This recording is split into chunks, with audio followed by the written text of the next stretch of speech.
Alors, en fait, je suis devenu brasseur par passion, clairement, puisque lorsqu'on a commencé à brasser de la bière, c'était dans le cadre d'une équipe de copains pour se faire plaisir. On s'est mis à brasser de la bière. Et c'est ça les débuts. Donc c'est vraiment par passion. Et puis c'est devenu un métier un petit peu par accident successif. On a commencé à brasser de la bière en 1993. Mais de manière confidentielle, dans le cadre justement de cette équipe de copains.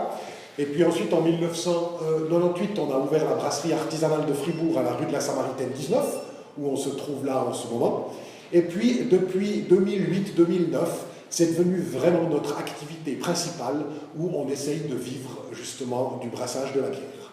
Alors, on arrive plus ou moins à en vivre. C'est pas quelque chose qui est évident, bien évidemment. Parce qu'il faut quand même produire des volumes qui sont relativement conséquents pour pouvoir vivre de ça. Mais effectivement, on est quand même une petite entreprise puisqu'on est 4 personnes à travailler à plein temps. Donc oui, c'est possible de vivre de cette activité. Nous ne brassons que des bières de fermentation haute et nous avons en fait 4 bières qui sont disponibles toute l'année et nous ajoutons à cela des bières de saison. Notre production, on l'écoule via des clients privés qui viennent ici à la Samaritaine 19 tous les samedis, parce que le magasin est ouvert ici tous les samedis. On tient également un stand tous les samedis matins au marché à la Grand Rue.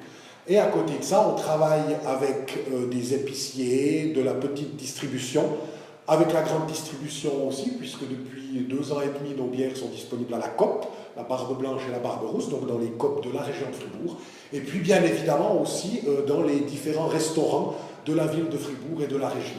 L'association de la bière avec un repas va très très bien, à plus forte raison des bières telles qu'on les fait, ce sont, comme je le disais, des bières de fermentation haute, donc des bières qui ont beaucoup de goût.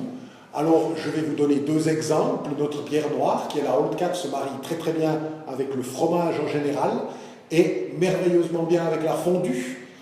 On peut même l'incorporer dans la fondue à la place du vin blanc. Et l'autre exemple, ce serait par exemple le charbonnier, qui est une bière au malt fumé et qui va très très bien avec tout ce qui est plat mijoté, viande mijotée.